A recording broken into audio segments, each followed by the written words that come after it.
in the chilling silence of a New York City penthouse, where money flowed like water and secrets were buried under layers of marble and silk, a perfect life was about to shatter. Catherine Sterling, 7 months pregnant, and glowing with a joy she believed was real, stood at the top of a grand spiraling staircase. Her millionaire husband, Richard, the man who had promised her the world, stood behind her, his voice a venomous whisper. Below, in the shadows of the foyer, stood his mistress, Vanessa. Her arms crossed a smirk, playing on her lips. What happened next wasn't an accident. It was an execution. And as the paramedics wheeled Catherine's broken body away, the mistress watched, believing her victory was complete. But she and the police who arrived moments later had no idea who they were truly dealing with. The Sterling penthouse on Park Avenue was less a home and more a museum of a life Catherine felt she was merely curating. It was a space of cavernous rooms with ceilings so high they seemed to swallow sound, where Italian marble floors were so polished she could see her distorted reflection staring back up at her.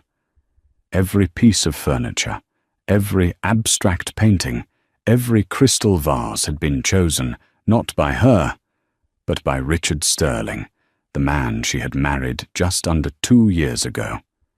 He called it our home, but Catherine often felt like the most expensive and most controlled acquisition within it.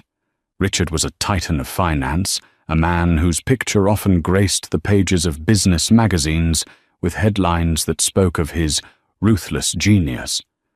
To the world he was charismatic, impossibly handsome and generous. He had swept Catherine, then a junior art gallery curator, with a modest apartment and a love for impressionism off her feet, with a whirlwind romance that felt like a fairy tale. He'd showered her with gifts, whisked her away to Paris on a private jet, and proposed under the Eiffel Tower. She had fallen hard and fast for the man he presented to the world. The reality of their marriage, however, was a slow, creeping chill. Richard's affection came with conditions. Her friends, like her fiercely loyal college roommate Jessica Riley, were deemed unsuitable for the Sterling social circle. Her passion for her job was dismissed as a quaint little hobby, until he gently but firmly persuaded her to quit after they were married. "A Sterling wife doesn't work, my love," he had said, framing it as an act of devotion. "Your job is to be my beautiful Catherine." Lately his control had tightened into a vice. He monitored her credit card statements, questioning every purchase. He installed a new state-of-the-art security system that he had sole control over, effectively making her a prisoner in her own opulent home. Phone calls to her family became stilted affairs with Richard, often lingering in the room, his presence a silent warning to keep things light and positive. "He's isolating you, Kate," Jessica had warned her over a rare lunch outing a month prior, one Catherine had to orchestrate with the precision of a military operation. "This isn't protection, it's possession." Catherine had defended him, a reflex she was beginning to hate. "He's just protective, Jess. He's had security threats before. You don't understand his world?" But she was starting to, and the most terrifying part of his world had a name: Vanessa Croft. Vanessa was Richard's protégée at his firm, a woman with raven black hair, eyes as sharp and cold as obsidian, and an ambition that radiated from her like heat. Catherine had met her at a few company galas. Vanessa was everything Catherine wasn't: sleek, predatory, and utterly at home in the cutthroat world Richard inhabited. She would touch his arm when she spoke to him, her fingers lingering just a second too long. She would look at Catherine, not with jealousy, but with a cold, dismissive pity, as if she were looking at a placeholder, a temporary occupant of a role she herself was destined to fill. The late-night board meetings had become more frequent. Richard would come home smelling faintly of a perfume that wasn't hers, a sharp jasmine scent that clung to the fibers of his custom-tailored suits. When she'd confronted him, her voice trembling, he had laughed it off. "Darling, you're pregnant and hormonal," he'd said, his smile never reaching his eyes. "Vanessa is a crucial part of my team. Are you accusing me of infidelity after everything I've given you?" He had a way of turning her valid fears into accusations of her own ingratitude, leaving her feeling small and foolish. But the discovery of the second phone tucked away in his gym bag had shattered her last vestiges of denial. The screen lit up with a message from V. He can't wait to be rid of her. The prenup is the only thing stopping him. But not for long. The prenuptial agreement. Catherine had barely glanced at it, so blinded by love and trust. Her lawyer had urged caution, but Richard had been so persuasive, framing it as a mere formality to protect his business interests for their future children. Now the memory of his words chilled her to the bone. She had retrieved the document from their safe, her hands shaking. The clauses were ironclad. In the event of a divorce, initiated before the birth of their first child, she would walk away with a paltry, insulting sum. However, if a child was born of the marriage, a trust would be established, and her settlement would be in the tens of millions. Her baby. Their son, who was currently kicking gently against her ribs, was not a symbol of their love to Richard. He was a financial liability, a multi-million-dollar problem. That evening, the air in the penthouse was thick with unspoken tension. Richard was hosting a small, impromptu gathering for some investors. He had insisted she wear a tight silk sheath dress, one that she felt was unflattering to her 7-month bump, but he had waved away her discomfort. "I want to show off my 2 most precious assets." He'd purred, one hand on her belly, the other on her back. The touch felt like a brand. During the party, she saw Vanessa arrive uninvited. She glided into the room, a vision in crimson, and made a beeline for Richard. Catherine watched them from across the room, a knot of ice forming in her stomach. She saw the shared glances, the conspiratorial whispers. At one point, Vanessa's eyes met hers across the crowded living area, and the woman offered a slow, deliberate smile. It was a victor's smile. When the last guest had departed, the silence that descended was heavier than any sound. The staff had been dismissed for the night. It was just the 3 of them. Vanessa stood by the massive floor-to-ceiling window overlooking the glittering city, a glass of champagne in her hand, the very picture of arrogance. Catherine knew she couldn't live this lie another moment. Her baby's life and her own depended on her courage. "Richard," she began, her voice steadier than she expected. "We need to talk." He turned from the bar, his expression one of weary indulgence.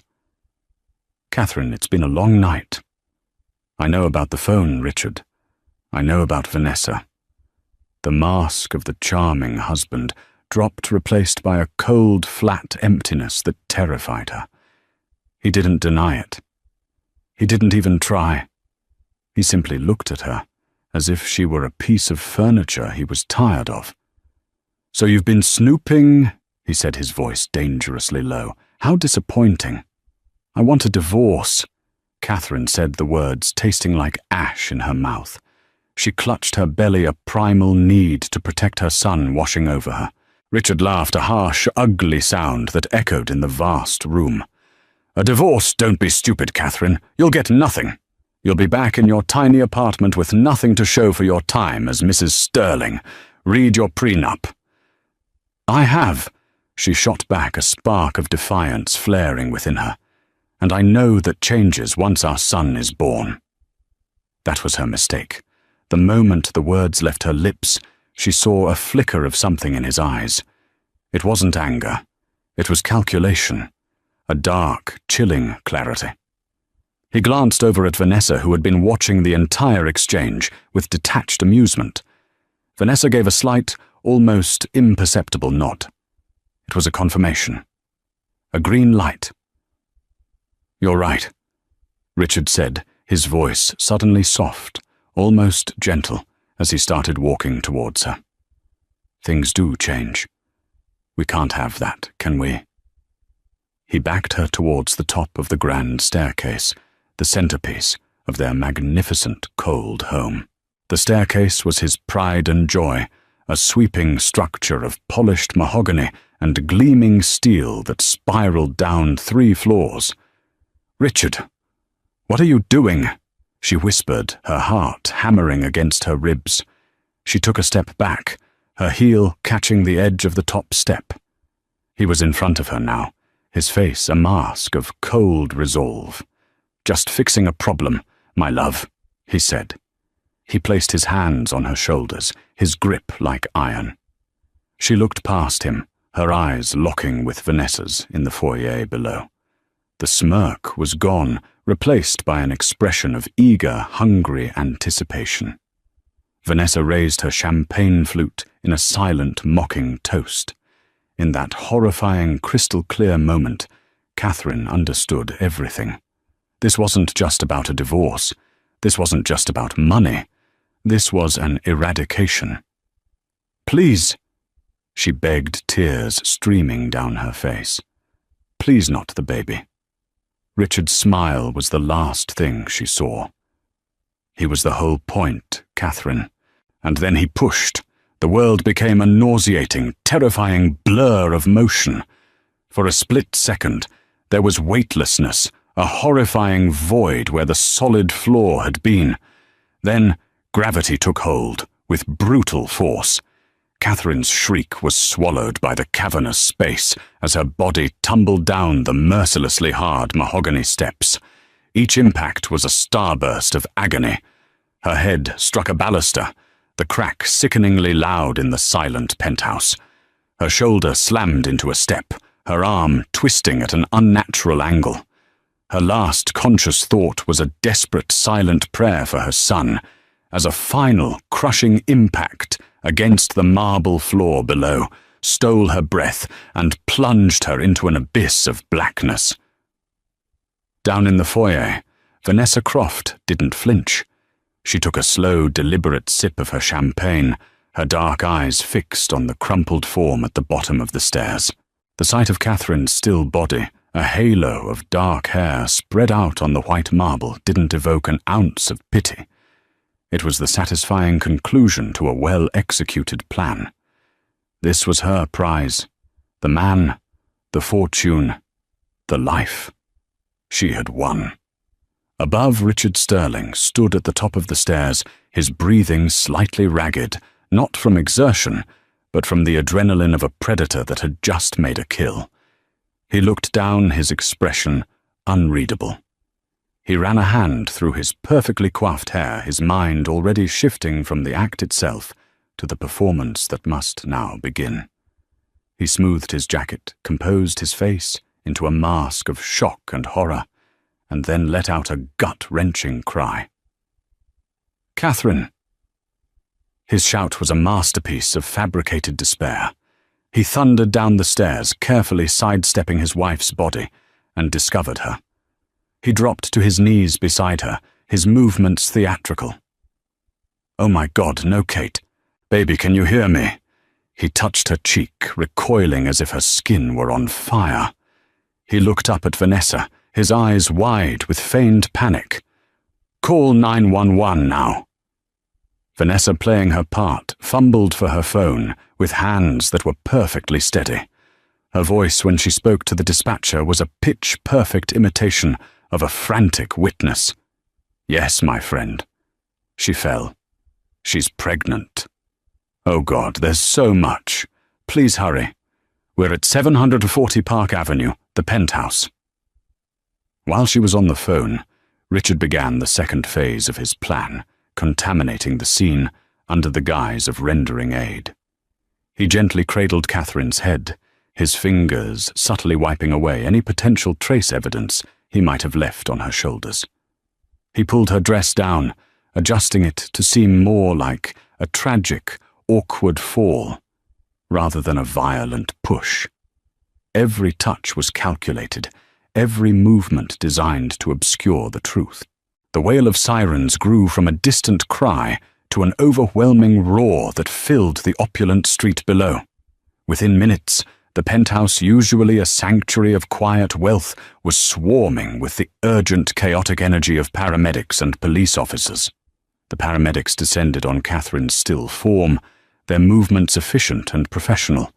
They cut away the expensive silk dress, attached a neck brace, and began calling out medical jargon that was a foreign language in this world of finance and luxury. No response to verbal or painful stimuli. BP is dropping. Possible severe head trauma and internal bleeding. Richard hovered over them, the picture of a distraught husband. Is she okay? What about the baby? You have to save the baby, he wailed, allowing real tears born of stress and not grief to stream down his face. As the paramedics worked, 2 uniformed officers began to secure the scene. They were soon joined by a man in a rumpled trench coat who moved with a quiet authority that set him apart. Detective Michael Corrigan of the 19th Precinct had the weary eyes of a man who had seen the worst of the city, from its grimiest alleys to its most gilded cages. He knew that tragedy didn't discriminate by zip code, but that wealth often complicated the truth. Corrigan's eyes swept the scene, taking it all in. The magnificent staircase, the victim, heavily pregnant, being loaded onto a gurney, the shattered champagne flute near the bottom of the stairs, which struck him as odd. Who carries a champagne flute while walking down a staircase? He looked at the distraught husband, Richard Sterling, a man he recognized from the papers, and he looked at the other woman, Vanessa Croft, who was standing by the window, looking pale and shaken, but whose eyes Corrigan noted were perfectly dry. "I'm Detective Corrigan," he said, his voice a low gravel. "Can one of you tell me what happened?" Richard launched into his rehearsed story, his voice choked with sobs. We were talking, at the top of the stairs. She was upset. Hormonal, you know. She turned too fast. Her heel caught, and she just tumbled. It was so fast. I tried to grab her, but I missed." He held out a hand, showing the detective imaginary scrapes on his knuckles. Corrigan listened, his expression neutral. He'd heard 1,000 stories in his career. Some were true, most were not. "And you are, ma'am?" he asked, turning his attention to Vanessa. "Vanessa Croft," she said, her voice a little too steady. "I'm a colleague of Richard's. I was just leaving when it happened. It was exactly as he said, a terrible, tragic accident." Corrigan nodded slowly, his gaze lingering on her for a moment before returning to the scene. He walked to the bottom of the stairs, crouching down to look at the marble floor. He saw the smallest smear of blood, the scuff marks, the general chaos, but his cop's intuition, a finely honed instrument of skepticism, was buzzing. An accidental fall possible. But the sheer height and the brutality of the injuries felt excessive. It felt angry. As the paramedics wheeled Catherine out her face, pale and still a breathing tube down her throat, Richard made a show of trying to follow. "I have to be with her." Corrigan put a gentle but firm hand on his arm. "Sir, they need to work. We need your statement here while it's fresh. We'll get you to the hospital as soon as we're done." It was a standard procedure, but also a test. A truly distraught husband would fight him. Richard, after a moment of performative resistance, acquiesced. That was the first red flag. The penthouse was now a crime scene. Forensic teams began their methodical work, dusting for prints, taking photographs and collecting fibers. Corrigan led Richard and Vanessa to a sitting room, a cold, impersonal space with white leather couches. He interviewed them separately. Richard's story was polished, full of emotional detail about their love, their excitement for the baby, and Catherine's supposed recent instability. He painted a picture of a fragile, emotional pregnant woman prone to dizzy spells. Vanessa's story was a perfect echo of Richard's, a clean, concise corroboration. She added a touch of sorrow, mentioning how excited Catherine had seemed just hours earlier. It was almost too perfect. But Corrigan found the chinks in the armor. A housekeeper interviewed briefly before being sent home mentioned that Mrs. Sterling never wore heels in the house, especially not now that she was pregnant. She always wore a specific brand of expensive, comfortable flats. Yet a single stiletto-heeled shoe lay on the landing halfway up the stairs, as if placed there. The other was nowhere to be found. Furthermore, a patrol officer noted something to Corrigan. "Detective, look at the husband's watch. It's a high-end smartwatch, but the screen is cracked." Corrigan approached Richard again. "Mr. Sterling, what happened to your watch?" Richard looked down, feigning surprise. "Oh my God, it must have happened when I fell to my knees beside her. I didn't even notice." It was a plausible lie, but Corrigan knew those watches were built to be tough. A crack like that required a significant direct impact, an impact like, perhaps, striking something or someone with force. As the sun began to rise, casting long shadows across the city, Detective Corrigan stood by the window of the penthouse, looking down at the awakening metropolis. He had a victim in critical condition at New York Presbyterian, a baby's life hanging in the balance, a powerful grieving husband, and a cool-as-ice witness. Everything on the surface screamed accident, but every instinct in his gut screamed murder. He didn't have proof, he didn't have a motive, but he had a deep, gnawing suspicion, and for Michael Corrigan, that was always the beginning. The truth was in this penthouse somewhere, and he was going to tear the place apart until he found it. The days that followed the fall were a carefully orchestrated performance by Richard Sterling. He was the very image of the grieving husband, maintaining a constant vigil at the hospital, his face etched with worry for the reporters who camped outside. He gave a tearful interview to a local news station, his voice cracking, as he asked for prayers for his beloved Kate and their unborn son. He received an outpouring of public sympathy. Flowers and condolence cards flooded the hospital lobby. To the world, Richard Sterling was a man suffering an unimaginable tragedy. Detective Michael Corrigan wasn't buying it. He saw the performance for what it was, a smoke screen. At the 19th Precinct, he and his team began to systematically deconstruct the narrative Richard had so carefully built. The investigation was a quiet, methodical grind, a search for the one loose thread that would unravel the entire tapestry of lies. "Let's start with the motive," Corrigan said to his team standing in front of a whiteboard, covered with photos of the penthouse, Catherine, Richard, and Vanessa. He says they were happy. Let's find out how happy they really were. They dug into the Sterlings' lives, and what they found was a far cry from the perfect marriage portrayed in the media. Financial records showed that Catherine, once an independent woman with her own career, had become completely dependent on Richard.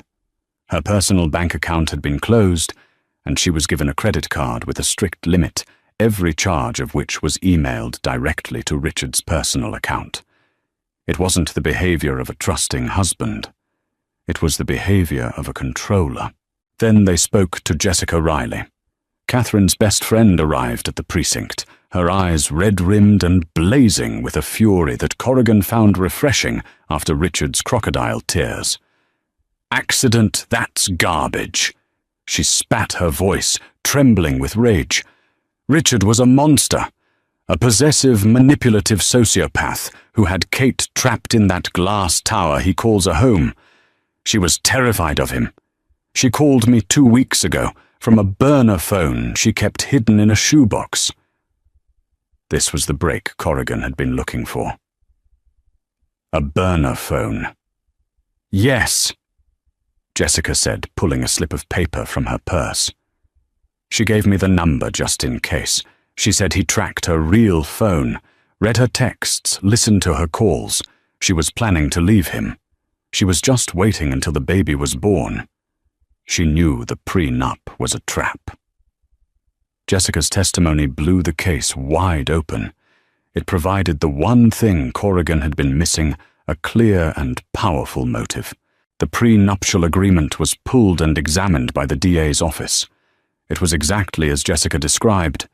A divorce before the birth of the heir meant Catherine walked away with next to nothing. After the birth, she was set for life, and so was her child. Richard didn't want a divorce. He wanted an erasure of his entire marital and financial obligation. Killing Catherine before the baby was born would solve everything. If the baby died too, it was a clean slate. With this new information, Corrigan's team doubled down. They executed a warrant to search the penthouse again, this time with a fine-toothed comb. They were looking for the burner phone for any evidence of Catherine's plan to leave. They didn't find the phone, but the forensics team found something else, something Richard and Vanessa had overlooked in their arrogance. The penthouse was a smart home, controlled by a sophisticated network of voice-activated assistants, speakers, and security cameras. Richard controlled the system, and he believed he had deleted all relevant data from the cloud servers. He had manually turned off the main security cameras in the foyer just before the party sighting, privacy for our guests. But he had missed one thing: a small, unassuming smart speaker on a console table in the living area, just out of sight of the staircase, but within clear earshot. A tech-savvy detective on Corrigan's team managed to access the device's buffered audio recordings from the cloud fragments of sound the system stored temporarily before overwriting. They sifted through hours of party chatter and clinking glasses until they found it, the audio from the moments leading up to the fall. The sound quality was slightly muffled, but the words were chillingly clear. Catherine: I know about the phone, Richard. I know about Vanessa. Richard: So you've been snooping. How disappointing. Catherine: I want a divorce. Richard, laughing: Don't be stupid, Catherine. Read your prenup. Catherine: I have, and I know that changes once our son is born. There was a pause, then a new voice, female, cold and clear. Vanessa: She knows. You have to handle it, Richard. Now. Richard: You're right. We can't have that. Can we? The audio captured the sound of footsteps, a muffled plea from Catherine, and then a sickening thud followed by a series of horrific percussive impacts. It was all there. Conspiracy and murder captured in a disembodied digital echo. We've got them, Corrigan said, a grim satisfaction in his voice. Simultaneously, the medical reports came back. Catherine's injuries were inconsistent with a simple fall. The coroner noted the presence of deep, symmetrical bruising on her upper shoulders, the kind left by fingers gripping and pushing with immense force. The crack on Richard's smartwatch was also analyzed. Microscopic fibers embedded in the cracked glass were a perfect match for the silk dress Catherine had been wearing. He hadn't cracked it by falling to his knees. He had cracked it when his arms swung forward, pushing her into the void. Corrigan now had a motive, a timeline, physical evidence, and a recording of the crime itself. He had Richard Sterling and Vanessa Croft dead to rights. He felt the familiar cold thrill of a case locking into place. All he needed now was his star witness. But she was lying in a hospital bed, lost to the world a machine, breathing for her. He paid a visit to the hospital, standing outside Catherine's room in the ICU.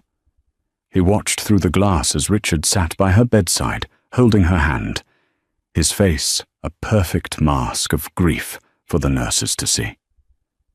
He was whispering to her, and Corrigan strained to see the words he was mouthing. Just die. Please just die. The doctor's prognosis was grim. Catherine had suffered severe traumatic brain injury.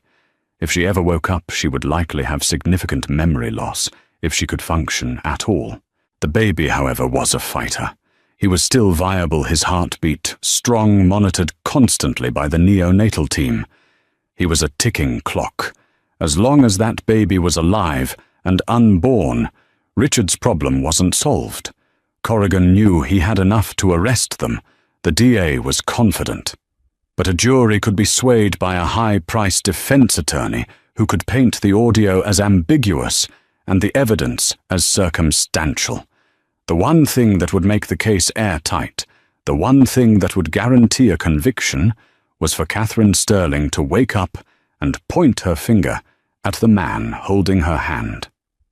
As he stood there, watching the predator comfort his prey, Corrigan made a vow.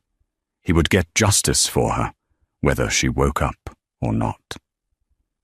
But dear God, he hoped she would wake up. The city was sympathizing with a monster, and only Catherine held the power to show them his true face. The world returned to Catherine, not in a rush, but in whispers. For what felt like an eternity, she had been adrift in a thick, soundless fog, a place without thought or feeling.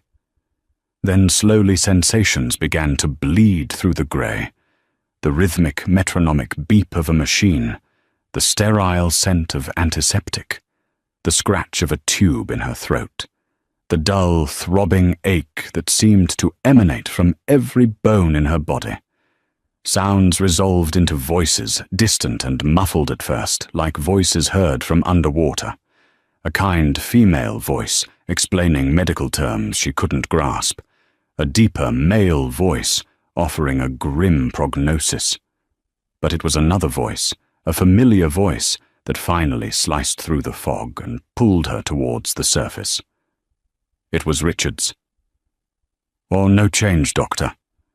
You're telling me she could stay like this for weeks, months." His voice was tight with an anxiety that Catherine, even in her semi-conscious state, recognized not as concern, but as impatience. "Mr.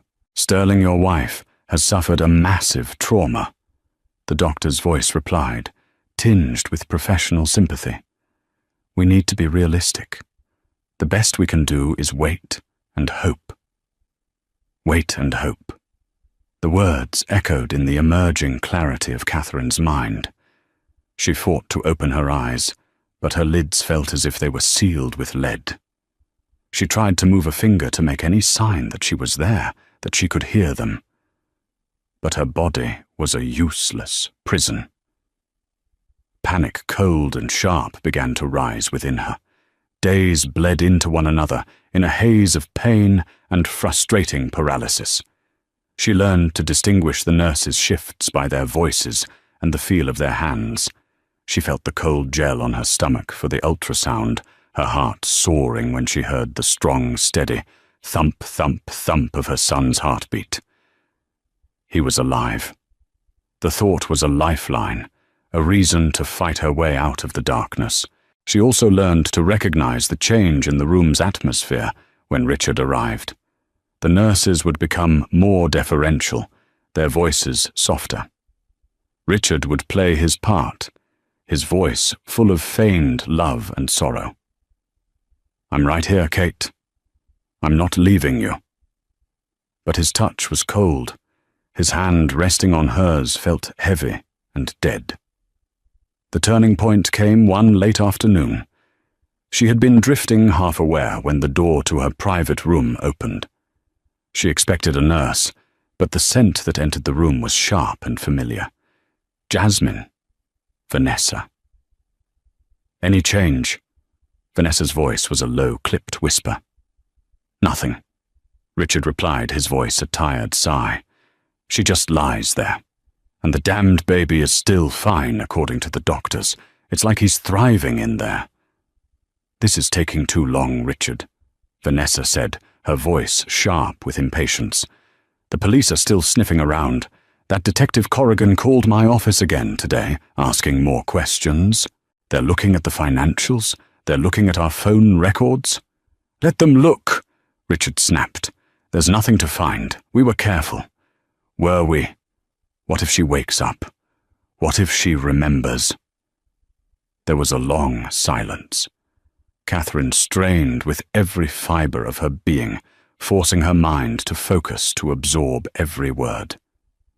She won't, Richard finally said, his voice flat and devoid of any emotion. And even if she did, who would they believe?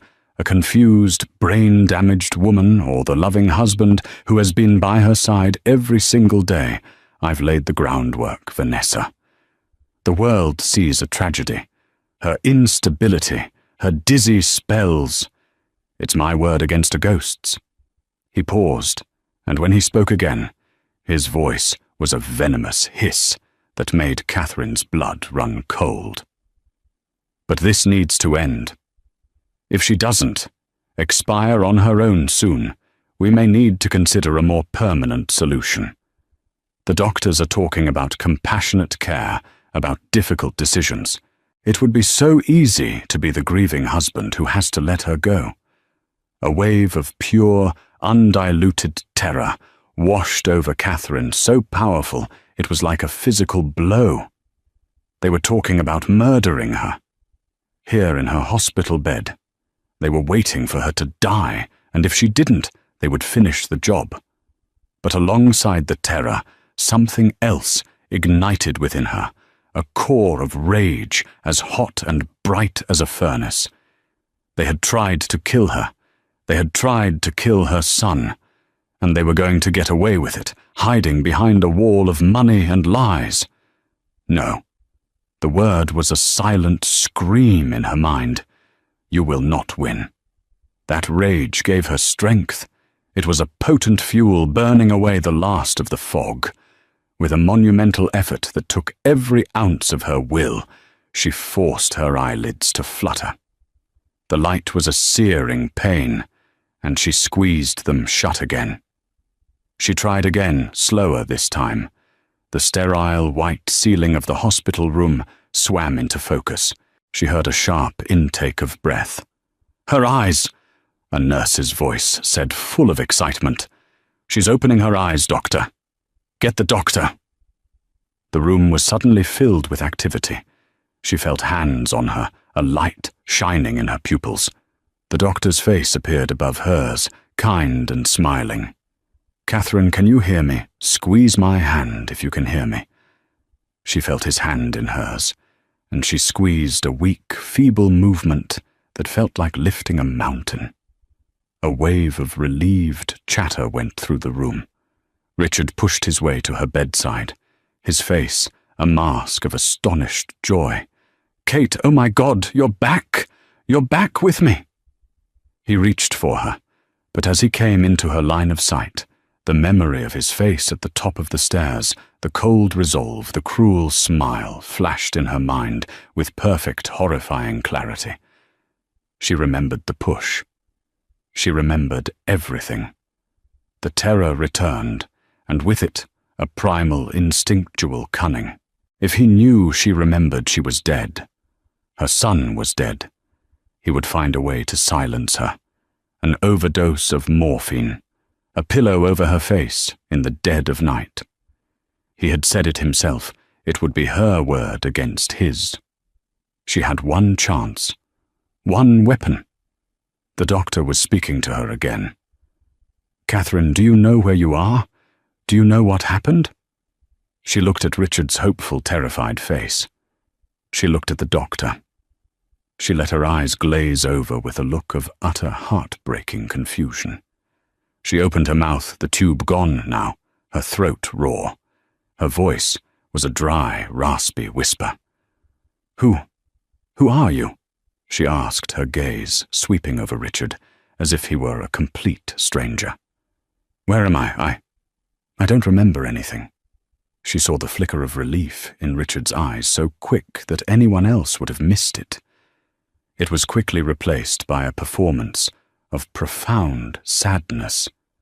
He sagged, putting a hand to his forehead. Oh, Catherine, he said, his voice breaking. It's me, Richard, your husband. You had a terrible fall." The doctor put a comforting hand on Richard's shoulder. "It's not uncommon with this level of head trauma," he explained gently. "Amnesia. It could be temporary, or it could be more extensive. We'll have to run some tests." Catherine lay perfectly still, her heart hammering in her chest. The game had just changed. She wasn't a helpless victim anymore. She was a hunter, hiding in plain sight. From this hospital bed, feigning weakness and memory loss, she would become their worst nightmare. She would let them believe they were safe, let them drop their guard. And she would gather everything she needed to destroy them, for herself and for the son who was still fighting for his life inside her. The diagnosis of retrograde amnesia was Richard's salvation. He threw himself into the role of the devoted, heartbroken husband, nursing his wife back from the brink. He brought in photo albums regaling the doctors and nurses with fabricated stories of their whirlwind romance. He sat by her bed for hours, reminiscing about a life that was a carefully edited fiction, all while Catherine watched him from behind a mask of vacant confusion. It was the most terrifying and exhausting performance of her life. Every gentle touch from him made her skin crawl. Every loving word felt like a razor blade against her soul. But she played her part flawlessly. She was a blank slate, a fragile, frightened woman trying to piece together a life she couldn't remember. She would ask him simple questions. Did we have a favorite restaurant? Did I like the color blue? And watch his face, studying the micro-expressions of relief and smug satisfaction. He thought he was in control. He thought he had won. He had no idea he was a fly caught in a web he couldn't see. Her only true ally was Jessica. When Jessica first visited the reunion, was agonizing. Seeing the genuine love and terror in her friend's eyes, Catherine wanted to break down and tell her everything. But Richard was there watching, so she had to treat Jessica like a kind stranger. "This is Jessica," Richard had said, his arm possessively around Catherine's shoulders. "Your best friend, since college." Catherine had looked at Jessica with wide, empty eyes. "I'm sorry," she whispered, a genuine tear of frustration and grief slipping down her cheek. "I don't—" Jessica's face crumpled, but she quickly composed herself, understanding instinctively that something was wrong. She played along, reintroducing herself, talking about light, simple memories. But as she leaned in for a hug, her mouth next to Catherine's ear, she whispered 4 critical words. "I don't believe him." That was all Catherine needed. Her next move was risky.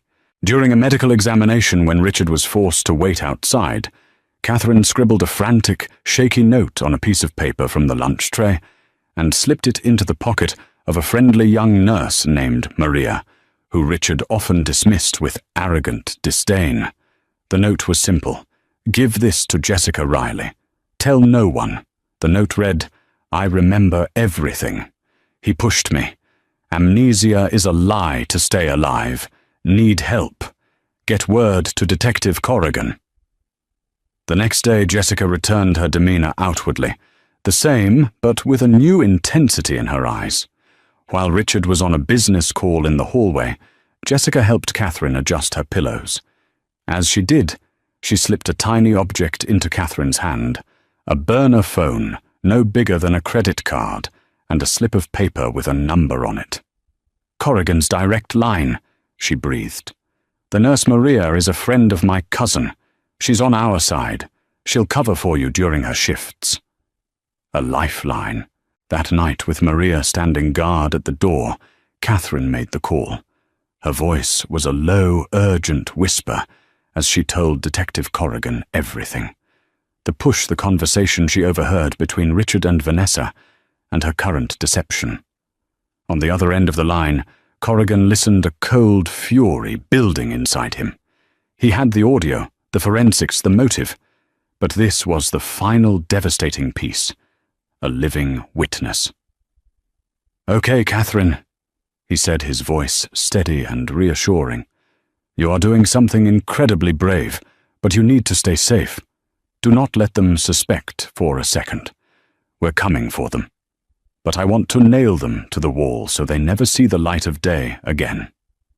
To do that, I need your help. We have the audio of them talking before the fall, but his lawyers will say it's out of context. We need something more.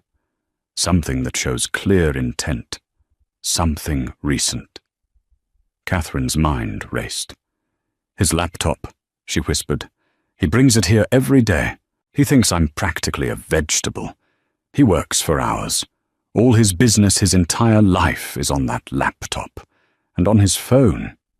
Can you get access?" Corrigan asked. "He leaves the room sometimes to talk to doctors or take calls," Catherine said, a plan forming in her mind. "But it's password protected. I don't know the password." "Try his ego," Corrigan suggested. "His birthday, his company's name, something he's proud of."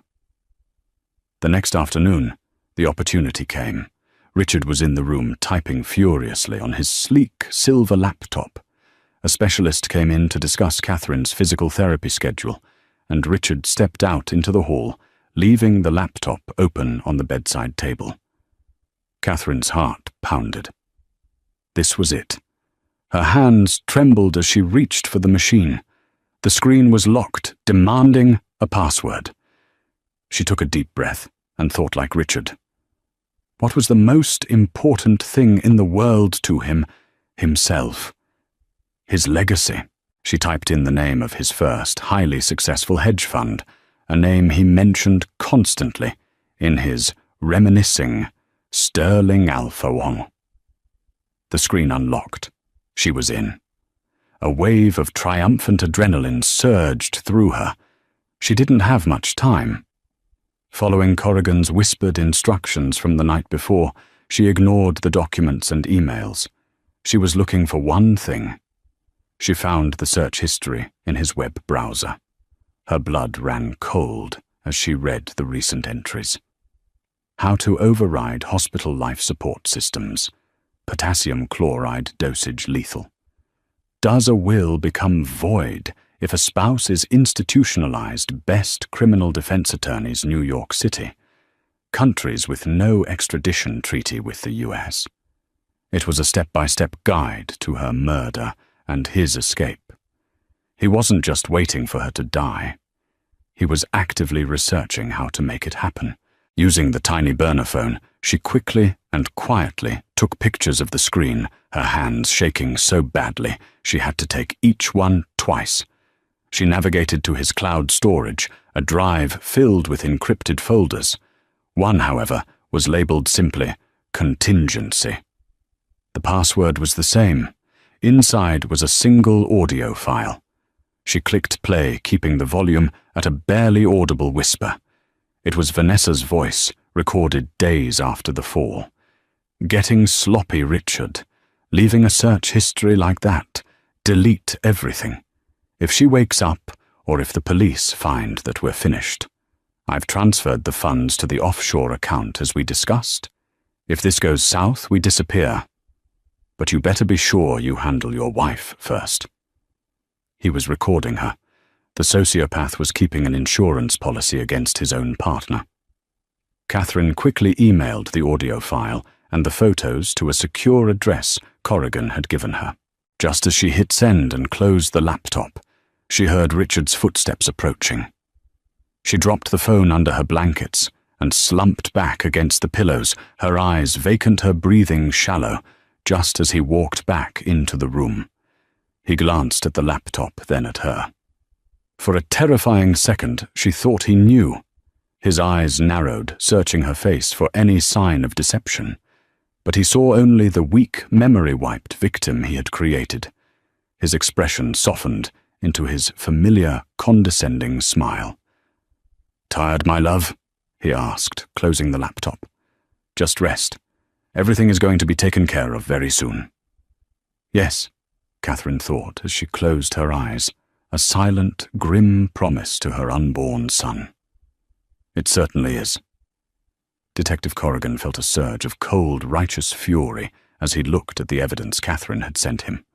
The search history was a confession. The audio file of Vanessa was the nail in the coffin. It was premeditated. It was ruthless, and it was all there in black and white. There would be no high-priced lawyer wriggling them out of this. He assembled his team. "It's time," he announced, his voice ringing with authority. "We're taking them both down. Now." The plan was executed with swift, quiet precision. One team of detectives was dispatched to the Sterling Capital headquarters in Midtown to apprehend Vanessa Croft. Another team, led by Corrigan himself, headed for New York Presbyterian Hospital. Vanessa was in a glass-walled boardroom, leading a meeting when the detectives entered. She looked up, her expression of annoyance quickly morphing into one of shock as she saw the badges. "Vanessa Croft," one of the detectives asked, his voice booming in the suddenly silent room. "You're under arrest for conspiracy to commit murder and attempted murder." The color drained from her face. Her mask of cool superiority shattered, replaced by raw panic. "This is absurd. You have no idea who you're dealing with," she snarled as they cuffed her hands behind her back. But as she was led away through the stunned silence of her colleagues, her eyes betrayed a dawning horror. Richard had failed. He hadn't silenced Catherine, and now they were both going down. At the hospital, Corrigan wanted to handle Richard himself. He entered the ICU ward, flanked by 2 uniformed officers, and found Richard right where he expected him to be, by Catherine's bedside, holding her hand, the picture of devotion. A nurse was checking Catherine's vitals. "Mr. Sterling." Corrigan said, his voice calm and even. Richard looked up, forcing a weary smile. "Detective, any news?" "As a matter of fact, yes," Corrigan said, stepping closer. "Richard Sterling, you are under arrest for the attempted murder of your wife, Catherine Sterling, and her unborn child." Richard's smile froze. He laughed, a short, incredulous bark. "You can't be serious. On what grounds? My wife had an accident." "We know about the push, Richard," Corrigan said, his voice dropping. "We know about the prenup. We know about your research into potassium chloride dosages. And we know about your contingency plan." As Corrigan spoke, he saw Richard's eyes dart towards Catherine. He saw the flicker of confusion, the dawning realization that he had been played. And then he looked back at Corrigan with pure, undiluted hatred. At that moment, Catherine's eyes, which had been vacant for weeks, slowly focused. They moved from the detective to the man holding her hand. Her expression shifted from confusion to one of clear, profound recognition and of terror. "You," she whispered, her voice weak but clear. She pulled her hand from his as if it had been burned. "You pushed me." The nurse gasped. The uniformed officers stepped forward. Richard stared at his wife, his face a mask of disbelief and fury. The amnesia had been a trick. The fragile, broken victim was a lie. He had been living in a cage with a predator and never even knew it. He lunged not for the door, but for Catherine, a final, desperate act of violence. "You lying bitch!" he roared. But Corrigan was faster. He intercepted Richard, slamming him back against the wall with a force that knocked the breath from him. The officers swarmed, wrenching his arms behind his back and snapping the cold steel of the handcuffs around his wrists. "It's over, Sterling," Corrigan growled in his ear. As they dragged him, struggling and cursing from the room, Richard's eyes locked with Catherine's one last time. He saw no fear in her gaze anymore, only a cold, hard strength he had never known she possessed. She had beaten him. In the weeks that followed, the story exploded across the news. The tale of the millionaire, the mistress, and the wife who outsmarted them both was on every screen. Faced with the mountain of evidence and Catherine's impending testimony, Vanessa Croft's resolve crumbled. In exchange for a lesser sentence, she confessed to everything, detailing Richard's entire plan from the beginning. She painted him as the manipulative monster he was, and in doing so sealed his fate. 3 weeks later, Catherine gave birth to a healthy baby boy. She named him Andrew, meaning strong and brave. Holding him in her arms in the quiet of her hospital room, far from the media circus, she felt a peace she hadn't known in years. She had walked through fire and emerged not just a survivor, but a warrior. She had saved herself, and she had saved her son. The gilded cage was gone, and in its place was the terrifying, beautiful, and boundless freedom of a future she would build for them on her own terms. The sterling fortune tied up in legal battles didn't matter. She had the only thing of value: her son, her life, and her strength. In the end, Richard Sterling, the Titan of Wall Street, was sentenced to life in prison without the possibility of parole. His empire crumbled, his name becoming a byword for greed and cruelty. Vanessa Croft, his co-conspirator, received a 25-year sentence, her ambition leading her to a cold, concrete cell. But this story isn't just about their downfall. It's about the incredible resilience of Catherine Sterling, a woman who was pushed broken and left for dead, but who refused to be a victim. She used her attacker's own arrogance against him, turning her hospital bed into a command center for justice. Her story is a powerful reminder that the greatest strength is often found in our darkest moments, and that courage doesn't always roar. Sometimes it's the quiet whisper in the dark, vowing to see the sunrise. If Catherine's incredible story of survival and justice moved you, please hit that like button to show your support. Share this video with someone who needs a reminder of the power of the human spirit, and don't forget to subscribe to our channel for more true stories that will leave you breathless. Click the notification bell so you never miss an update.